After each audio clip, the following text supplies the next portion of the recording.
Mbere na mbere reka mbanze mbifurize kugubwa neza kandi mbifurize ibihe byiza inshuti zacu z'akadasohoka bakunzi bacu mukomeje kubana natwe aho mutwumva kandi mudukurikiye muherereye hose hirya no hino ku isi mu bigo bitandukanye.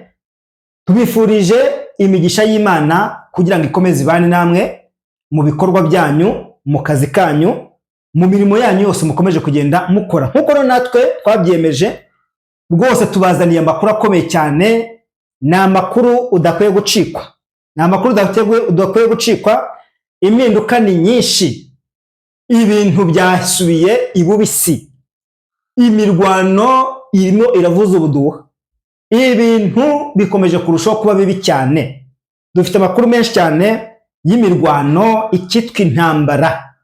Imirwano yaciye ibintu, ariko niba ari ubwa mbere ubanye natwe rwose ukaba wifuza kumenya ndetse no gusobanukirwa kurushaho ukuri kw'ibikomeje kubera muri iki gihugu cya Kongo, rwose kanda kuri subscribe, ubundi abandi mu likinge, muduhe ibitekerezo muri komenti, munasharinge. Rwanishimiye by'umwihariko abantu bakomeje kugenda batuba hafi, bakatwereka urukundo, bakatwereka ko turi kumwe namwe gatanu ku kandi.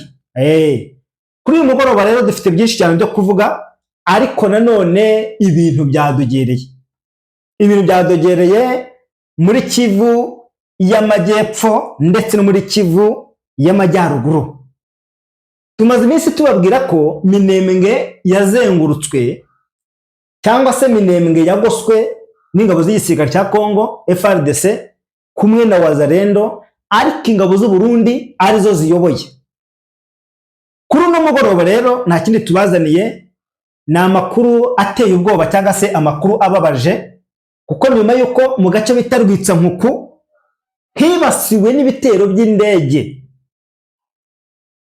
bikaza guhitana umwe mu basirikare bakomeye ufite ipeti rya koloneli muri Twirwaneho. M23 iri gutakaza abasirikare benshi muri kariya gace. Ubu noneho Sukhoi 25 nizo ziri kurasa, nizo zibasiye ibi bice byo muri Kivu y'Amajyepfo, nyuma yo kugotwa, nyuma yo kuzengurukwa n'ingabo z'igisirikare cy'u Burundi n'aba FARDC. Ubu ngubu rwose ndababwiza ukuri, aho bita Mikenke iyi ndege zongeye kubarasa amabomba akomeye cyane.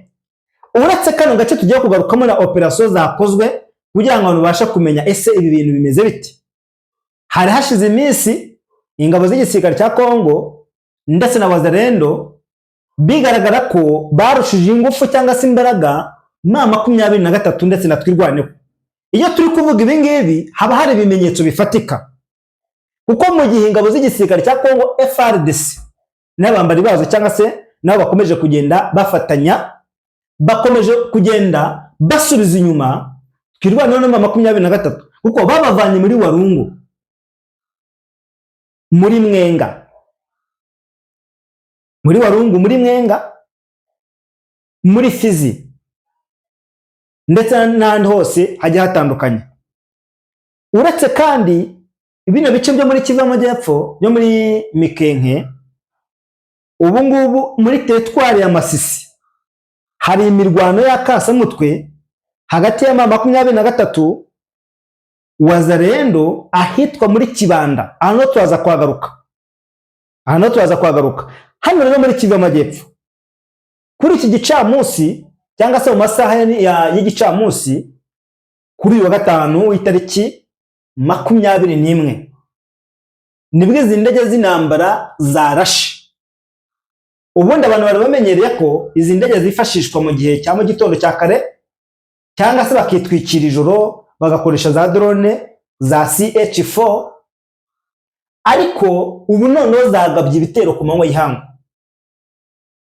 Ni ukuvuga ngo ahangaha igisirikare cya Kongo gikomeje kwereka M23 ko ibikoresho bafite by'ikoranabuhanga bifite ubushobozi bwo gukora mu bice byose byo muri Kivu y'Amajyepfo ndetse no muri Kivu y'Amajyaruguru. Ibi byose bibaye nyuma yuko M23 imaze iminsi iri kugaragariza leta ya Kinshasa ko ibikoresho byayo ifite ikomeje kuyikoresha mu kurasa abarwanyi ba M23, yabifatiye umwanzuro bavuga bati tugiye kubarasa ku buryo noneho buri muntu wese azumva inkuru y'ibikoresho bya Kinshasa byashiriye ku rugamba. Ibyo Kinshasa nayo iri gukora rero, iri kubikora mu rwego rwo kwereka M23 ko ibarusha ingufu, ibarusha ubushobozi, na cyane cyane ko uretse zino ndege z'intambara ziri kwifashishwa, abasirikare benshi b'ingabo z'igisirikare cya Repubulika Iharanira Demokarasi ya Kongo bamaze kwinjira muri axe z'urugamba mu duce tugiye dutandukanye. Nagiye mbibabwira kenshi ko ingabo z'igisirikare cya Kongo zagiye zoherezwa mu bice bitandukanye aho M23 itazi neza yuko bano barwanyi barimo, none bakaza kwisanga mu kangaratete cyangwa se bakaza kwisanga mu mazi abira. Tukiri ahangaha kuri izi ndege z'intambara z'igisirikare cya Kongo za Sukhoi 25, ku manywa yo kuri wa gatanu tariki 21 Ugushyingo, iyi ndege z'intambara zo mu bwoko bwa Sukhoi 25 z'igisirikare cya Repubulika Iharanira Demokarasi ya Kongo zarashe mu duce twa Mikenke n'agace bita Rwitsankuku. Rwitsankuku ni agace gaherereye mu ntara ya Kivu y'Amajyepfo. Mu masaha y'isa 5 n'iminota rwose 45 nibwo indege yarashe muri turiya duce twombi uko ari tubiri. Ni mu gace bita Rwitsankuku, ni agace bita Rwitsankuku naho bita Mikenke, ahangahe muri Kivu y'Amajyepfo. Nk'uko amakuru abitangaza rero, iki gitero cyemejwe n'uwo bita Moise Nyarugabo wigeze kuba minisitiri w'ubukungu muri Repubulika Iharanira Demokarasi ya Kongo. Ubundi Moise Nyarugabo kuri ubu ngubu ngira ngo ari mu bakuru batwirwaneho. Mu minsi yashize yagaragaje ko rwose abaturage bafite impungenge ku ngabo z'u Burundi zari hano muri Kivu y'Amajyepfo, ndetse uyu Moise Nyarugabo yagize icyo twakwita gutera indi ntambwe, aganiriza ingabo z'u Burundi, aganira n'u Burundi ku bibazo byo muri Burasirazuba bw'igihugu cya Kongo, ariko bagamije kwirukana ingabo z'u Burundi muri biriya bice. Ingabo z'u Burundi basanga zitahava kubera ko zihari ku masezerano y'ibihugu byombi. Ntabwo nuvuga ngo ingabo z'u Burundi zaje zizanye, bafite abazizanye kandi baje kurwanya umwanzi wa leta ya Kongo ari we M23. None natwirwaneho nayo yamaze kuba umwanzi wa leta ya Kongo. Birumvikana ko kugira ngo u Burundi buganire na Moise Nyarugabo ku kuvana ingabo z'igihugu cy'u Burundi mu burasirazuba bw'igihugu cya Kongo, kandi bari kuganira n'uwitwa ko ari umwanzi, nabwo ni ikintu kitari gukunda uko byagenda kose. Ari nayo mpamvu kuri ubu abantu benshi bakomeje kuvuga bati kugotwa cyangwa se kuzengurukwa kwa Mikenke na Minembwe muri rusange bishobora kuzagira ingaruka mbi kuri twirwaneho na M23 mu gihe baba batsinzwe, kuko bari bafite ubwoba mu gihe bari bazengurutswe n'ingabo z'igisirikare cy'u Burundi n'ingabo z'igisirikare cya Kongo. None nyuma yo kubazenguruka n'indege zatangiye kujya kubarasa. Ibi nibyo bitandukanye n'ibyo twagiye tubona umwaka ushize, aho FRDC yajyaga kugaba igitero ku mwanzi wayo bikarangira yo yishojeho intambara cyangwa se yirasiye abasirikare bayo.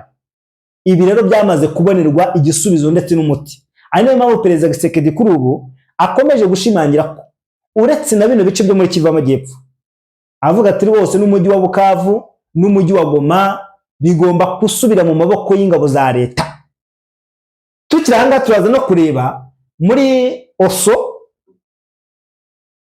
ibice bya Oso biri muri teritwari ya Masisi byegereye Rubaya.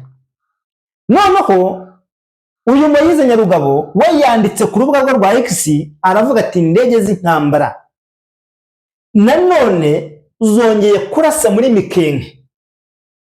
Kubera iki indege z'intambara zongeye kurasa muri Mikenke? Nuko hari iki? Hari twirwaneho na M23. Nuko hariho hari abasirikare b'ingabo z'igisirikare cya Kongo, nuko ariho hari umwanzi.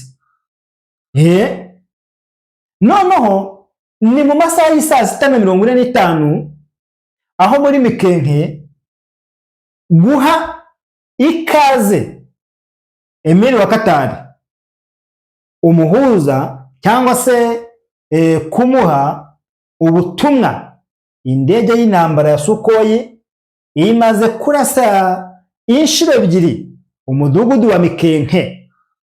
Ni ukuvuga ngo hariya hari uburyo bategereje mu cyo twakwita ibiganiro bikomeje kubera idwa muri Katari hagati ya M23 ndetse na leta ya Kongo, ariko ntabwo bikuyeho ko M23 ikomeje gufatwa nk'umutwe w'iterabwoba cyangwa se w'inyeshyamba.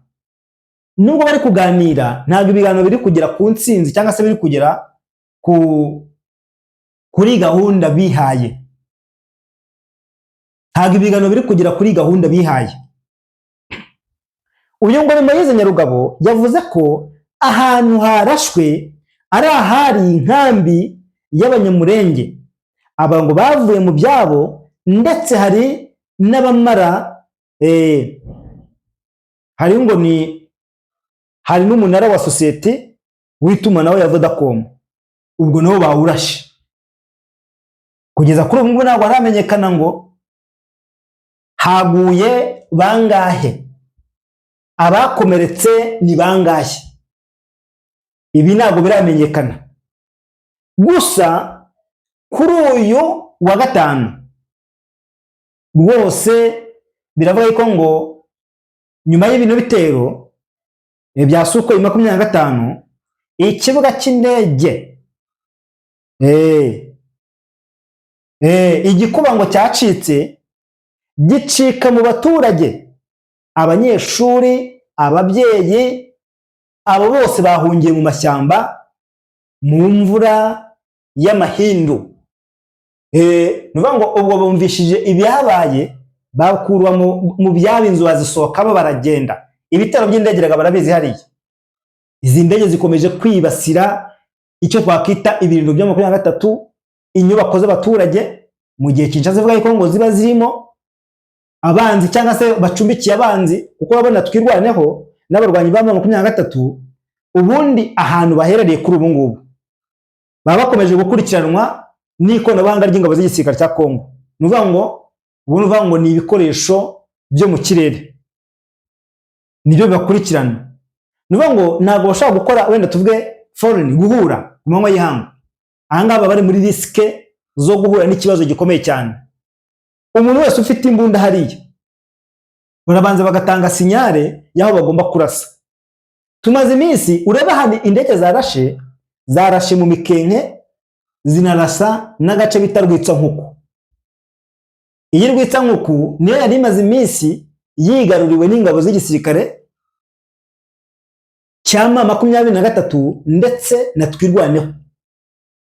Ahangaha muri Mikenke ni kamwe mu duce tumaze iminsi turimo abarwanyi b'inyeshyamba z'umutwe wa M23 na Minembwe ara muri bice. Bivuze ngo ingabo z'igisirikare cya Kongo zo zarashe ahantu hazwi cyangwa se zizi neza ko hari umwanzi wazo. Ahangaha niho hantu barashe. Bavuga ko ngo iriya ndege yayisigana mu bice bya Kareme. Ahangaha ni mu ntara ya Tanganyika. Iyi ndege yarashe muri Mikenke nyuma y'uko ngo kuwa 4 tariki 20 ku munsi w'ejo nabwo Sukoyi 25 ebyiri zari ziriwe zizenguruka mu Minembwe. Niyo ngo zimaze iminsi zizenguruka zimenya makuru, ariko ntabwo zarashwe. Ari nayo mpamvu abantu benshi bibaza bati niba izi ndege zaraje zikazenguruka mu Minembwe, mu Mikenke, aha hose hari abarwanyi ba M23 ariko ntabwo bazirashe. Kubera iki batazirashe rero? 15 na 16 itariki z'uko kwezi Ugushyingo, Mikenke nanone yari yibasiwe na drone z'intambara za FRDC ni CH4 nabwo zari zarashe 15 no ku itariki 17 nabwo hongeye kujya gute, hongeye kumvikana induru, indege zirarasa. kugira ngo ni Nyarugabo rero we yaburiye abari inyuma ya biriya bitero bikomeje ngo kwibasira Abanyamurenge n'abakomeje byamagana, kuko ngo igihe kirageze ngo bakajya gute bakabiryozwa. Uyu ni Moise Nyarugabo avuga ati kuba byonyine abantu batari kubyamagana ni ikibazo gikomeye cyane, kuko yaje kuvuga ati gutera ibisasu kugira ngo byice abaturage ndetse no gusenya ibikorwa remezo si uburyo butangaje bwo kurwana gusa, ni ikimenyetso cy'uko nyuma y'ibisasu byose Tshisekedi atazababashije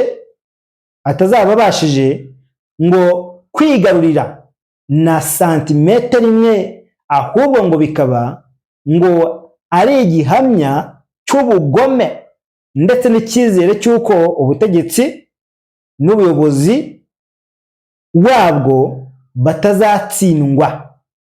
Ariko baba barashe mw'abantu mwe,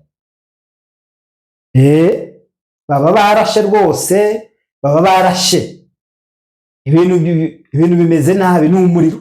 Maze iminsi mbabwira ngo Kinshasa irimo irategura intambara, irimo irategura urugamba, nta mikino bafite, abantu bakagira ngo wenda ni bya bindi bisanzwe. Ntabwo ari bya bindi bisanzwe. Ni ukuvuga ngo 23 yatatswe impande zose, bayatatse, kuko yaba ari muri Kivu y'Amajyepfo bayatatse, yaba ari muri Kivu y'Amajyaruguru bayatatse. Ni ukuvuga ngo kugeza kuri ubu ngubu nta bwinyegamuriro. Noneho tugiye kureba muri teritwari ya Masisi, tuvuye muri Sud Kivu tugiye noneho muri teritwari ya Masisi. Wumva ukuntu ibintu bimeze nabi.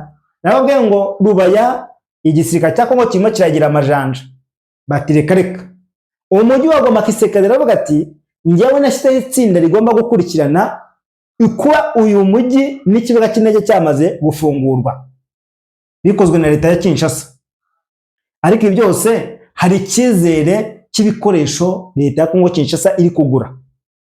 Irimo iragura intwaro ziremereye cyane muri za Israel. Ibihugu bikomeye bikomeje gutera inkunga.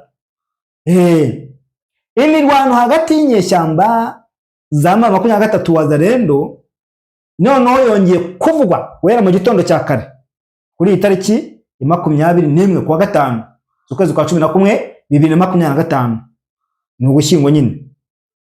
Agace bita Kibanda, ahanga ni mu murenge wa Oso Banyungu, muri teritwari ya Masisi muri Kivu y'Amajyaruguru. Oso Banyungu, iyi Oso iri muri teritwari ya Masisi, ariko mu bice byegereye inuvuga ngo byegereye Rubaya. Niba imirwano iri kubera muri Oso, Bihambwe, ibice bya Kazinga na za Karenga na za Karuba, hano amakuru aturuka hariya mu nzego z'umutekano muri teritwari ya Warikare avuga ko inyeshyamba zimaze iminsi 3 zongera abarwanyi ndetse n'ibikoresho zagabye ibitero ku birindiro bya Wazalendo muri Kibanda. Hano baza ari 23 yagabye igitero kuri Kibanda, atari ingabo z'igisirikare cya Kongo zagabye igitero, kuko hejuru bagaragazaga ko habaye imirwano, ariko ntabwo bagaragazaga ngo ninde watangije imirwano. Noneho ngo intwaro zemere cyane ndetse n'izoroheje zakomeje kumvikana ku mpande zombi, ariko akaba ari mu mirwano ngo bitera ubwoba kubakabije mu baturage.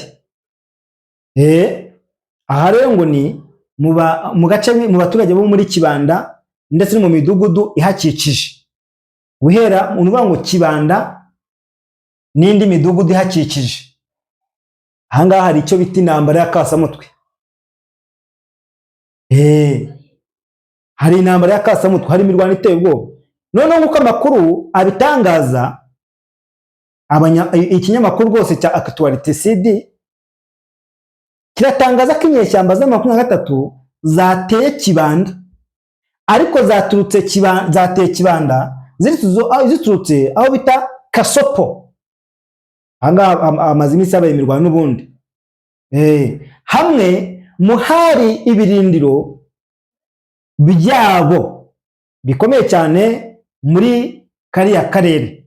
Hari ibirindiro bikomeye cyane bya M23 muri kariya gace. Kibanda rero ni ibirometero 3 gusa uvuye aho bita Buhimba. Ibirometero 3 uvuye Buhimba ni hafi cyane. Hano akaba muri teritwari ya Walikari ku muhanda waho bita muri Nyabyondo, Kasopo na Kimuwa Ntoto. Uyu muhanda ni uturuka muri santire ya Masisi ugakomeza mu bice bita Rwibo na za Rukweti hariya, ugakomeza werekeza aho bita muri Grupoma ya Bashari Mukoto. Hari ibice bya Nyange na Mbati, kuko kano gace gasa nkaho kari ku burengerazuba bw'amajyaruguru. Nk'uko bitangazwa muri teritwari ya Walikari, ni ku muhanda wa Nyabyondo, Kasopo ndetse na Kimuwa Ntoto. Inyeshyamba za M23 amakuru avuga ko ngo nizigarurira Kibanda bishobora kuba bishobora kuziha amahirwe yo gutera imbere zikerekeza muri Kimuwa n'agace bita Ntoto. Ibice bibiri biri mu mboni y'inyeshyamba za AFC M23. Ahangaha rero barashaka kuvuga ko imirwano n'ubwo yabereye muri Kibanda, ariko ntabwo bigeze bagera hehe muri Nyabyondo n'aka gace bita Kasopo na Kimuwa na Ntoto. Hano baragaragaza yuko n'ubundi imirwano yabereye muri Kibanda, ariko mu bice byegereye ibice byavuze haruguru, kuko nuvuga ngo kuva Kibanda werekeza ahangaha muri Buhimba niba hari ibirometero 3 gusa. Niba hari ibirometero 3 gusa, nuvuga ngo kuva hano muri Kibanda werekeza mu yindi midugudu yo muri teritwari ya Walikari nk'ahangaha bita muri Nyabyondo ndetse na za Kasopo na za Kimuwa na Ntoto, ni ibice bihegereye ariko biri navuga ko biri mu majyepfo. Ni ibice bisa nkaho biri muri Kivu yegereye n'ubundi aka gace ko mu majyepfo. Ariko urugamba hariya rukomeje guca ibintu. Urugamba rukomeje guca ibintu mu gihe none M23 yo ikomeje kugaragaza ko ibiganiro byayo na leta bikomeje kubera hari Doha muri Qatar, mu gihe umwami wa Qatar ari mu gihugu cy'u Rwanda mu ruzinduko rw'akazi mu minsi 2 agomba kuhava yerekeza hehe i Kinshasa muri Repubulika Iharanira Demokarasi ya Kongo. Mu gihe nanone perezida w'Ubufaransa Emmanuel Macron nawe afite uruzinduko rw'akazi muri bino bihugu bya Afurika, ariko impamvu nta yindi ni ibibazo biri muri ibi bice. Uwo mutwe w'inyeshyamba za M23 wavuze ko guhera ku wa 4 tariki 20 Ugushyingo ibiganiro na guverinoma ya Repubulika Iharanira Demokarasi ya Kongo by'idoha muri Qatar bikomeje kandi bizanakomeza mu byumweru 2 biri imbere, nubwo ngo habayeho kurenga ku guhagarikwa kw'imirwano. Ninde warenze ku mahame? Kinshasa yashinje M23 kuba rero ngo itarubahirije aya mahame cyangwa se aka gahenge. Banabashoza y'intambara babambura uduce. Barabakubise barabakubise rwose, twabibonye ku munsi w'ejo bavuga bati rwose intambara yongeye guca ibintu, ariko tukeneye ko habaho nibura ubwiyunge. Uwitwa Benjamin Mbonima ni umunyamabanga uhoraho wa M23, akaba ari umuyobozi w'intumwa zabo mu biganiro bya Doha. Uyatangaje ibi mu kiganiro n'abanyamakuru hari i Goma, mu murwa mukuru w'intara Kivu y'Amajyaruguru. Nyuma y'iminsi mike iyi mpande zombi zishize umukono ku masezerano agira gute aganisha ku masezerano y'amahoro. Byagenze bite rero? Uyu yavuze ko ibiganiro bizibanda cyane ngo ku kibazo cy'ingenzi kirimo kugeza ubutabazi ku babukeneye.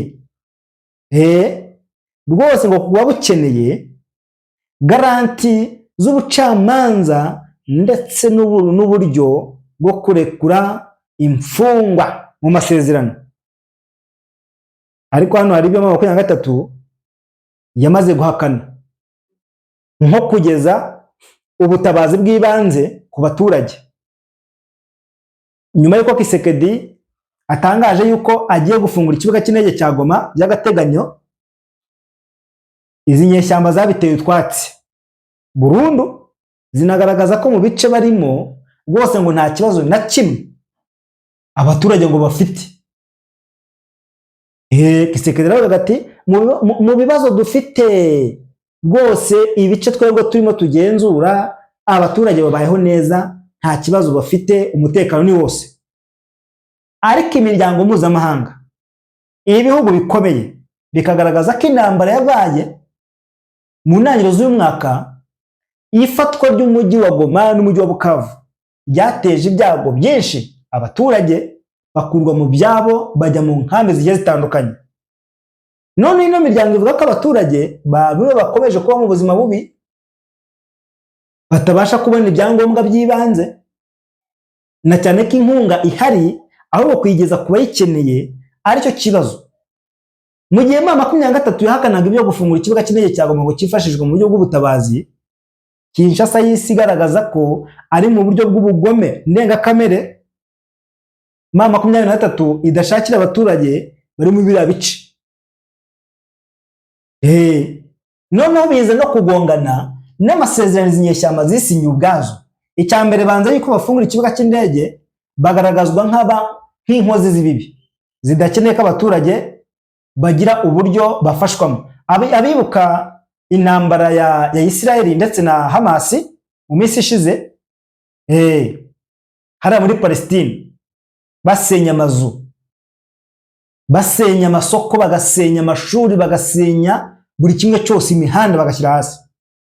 Ku bantu babashije kubona cyangwa se kumenya ibyabereye muri Gaza, kuri ino shuro nta gushidikanya habe namba ko rwose ikintu bita urugamba Kinshasa yaruhagurukiye, kuko yamaze no kugaragariza isi yose ko ibikorwa by'ubutabazi bikenewe ku baturage izi nyeshyamba zitabikeneye, kubera ko ngo ntabwo zemva neza uburibwe cyangwa se ibibazo abaturage bafite, ahubwo bakagaragaza yuko ibibazo byose byakemutse, igisigaye rwose ngo ari ukubyina, ari ugutembera, ari ukuryoherwa.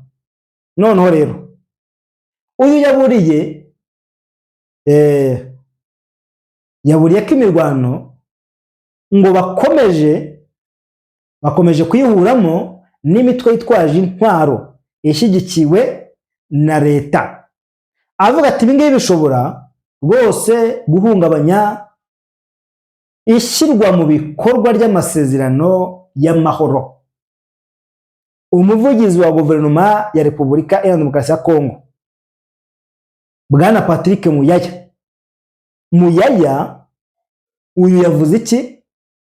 We yatangaje ko abanyamakuru mu ntangiriro z'iki cyumweru i Kinshasa ngo yuko batazatanga agace kamwe ngo k'ubutaka mu mishyikirano y'Idoha. Uyu ni Muyaya aravuze ati nta gace na kamwe twiteguye gutanga habe na santimetero n'imwe, tugomba kubigaruza ibice byose aba barwanyi barimo. Hariya leta yo iri muri yumva, naravuga ngo umuntu uzemera kubahiriza amasezerano ni umuntu watsinzwe. Uwatsinzwe we rwose nta gushidikanya azemera amasezerano, anayasinye, anayubahirize.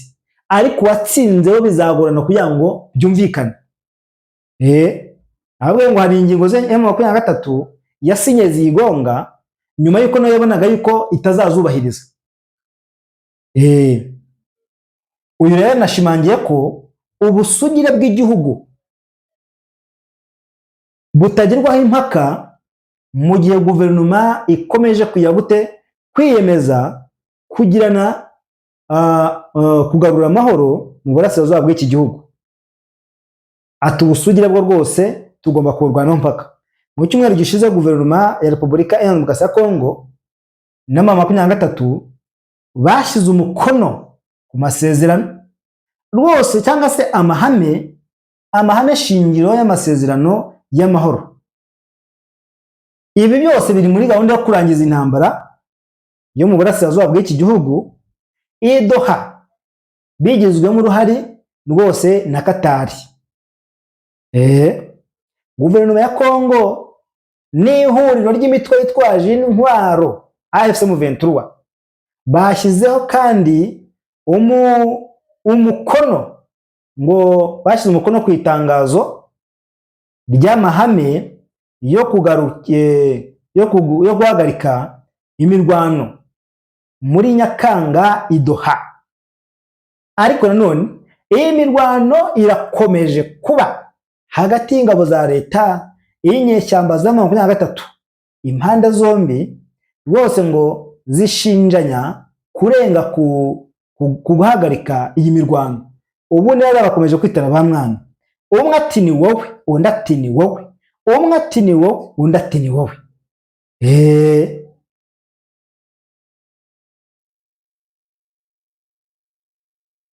Noneho rero Emile wa Qatar mu gihe ari mu Rwanda ategerejwe i Kinshasa rwose.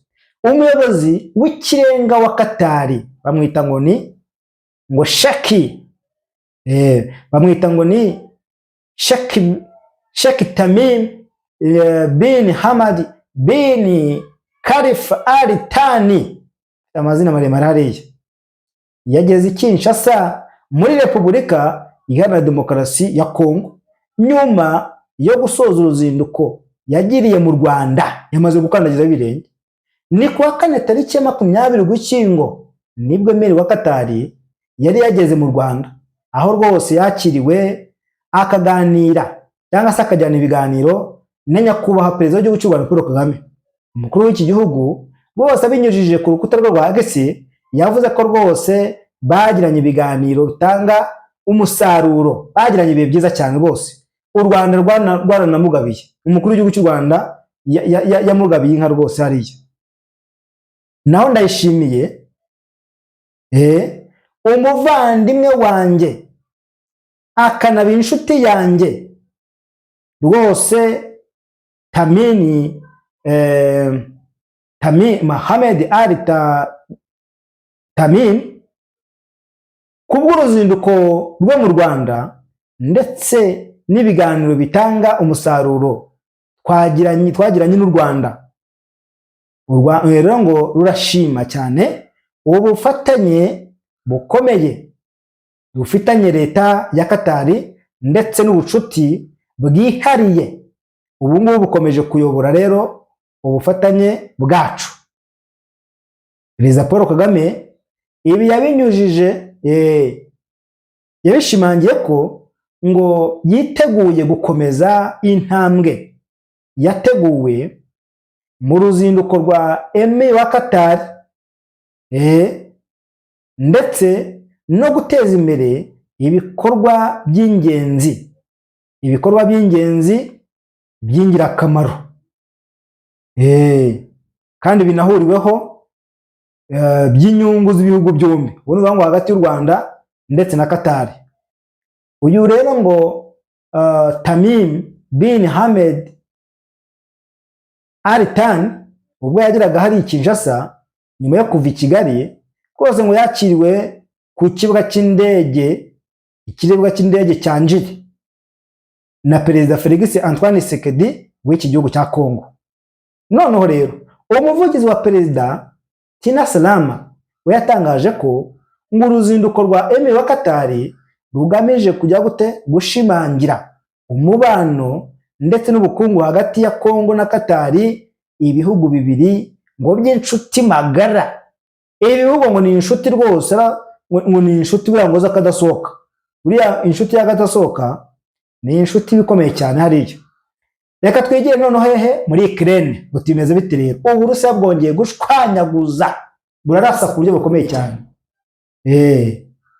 Muri Gerasimov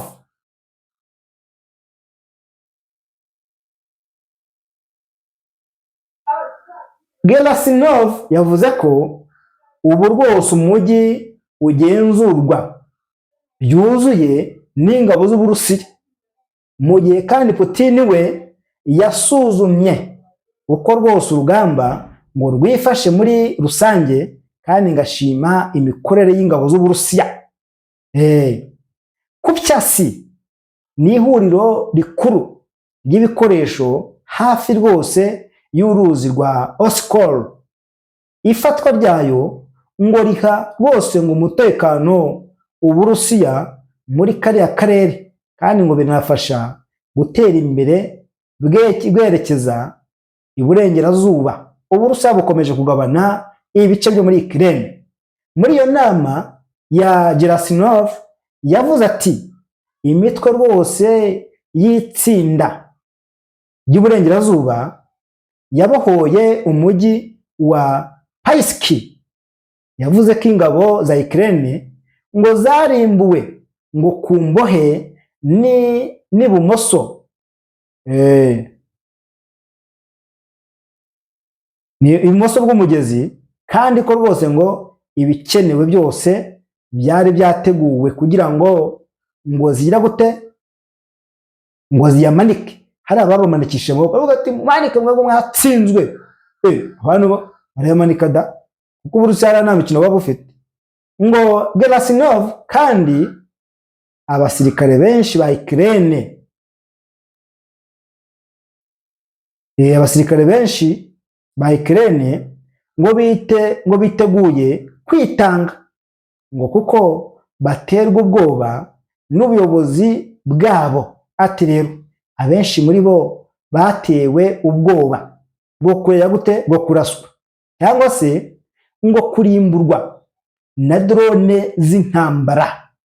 Ibi bikoresho kabuhariwe ari Uburusiya bufite indege zimeze nk'uducurama. Izi ngizi ziragenda zikarasa ahantu hose zikagira iki umuyonga. Baravuga ati rero mwebwe nimuyamanike rwose.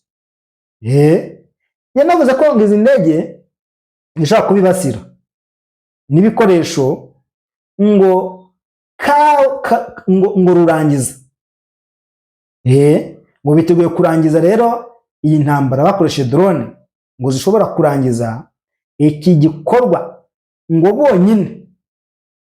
Yanongeyeho ko ngo Kiev ngo nta tegeko yatanze ku byerekeye kwitanga, ahubwo ati mubikore ku bushake muze tubafate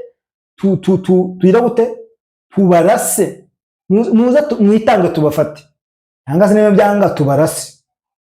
Ibi rero bibaye mu gihe n'ubundi Uburusiya bumaze iminsi bwongeye kwihanangiriza burundu. Iyo bavuze kwihanangiriza burundu ni ugukubita umwanzi ukamukubita ariko noneho we yumva icyo bita uburibwe. Ni nyuma y'uko Ubufaransa bumaze iminsi bugurishije indege z'intambara, bwahaye indege z'intambara Ukraine, indege z'indwanyi n'ibikoresho bya radari za misiri. Ubwirinzi bw'ikirere hariya Ubufaransa bwari bwamaze kubutanga, ariko kubutanga babutanze n'ubundi kuri Ukraine kandi Uburusiya bufite intwaro zirambaye hariya. Niyo mpamvu Ukraine kuri ubu ikomeje kuyamanika.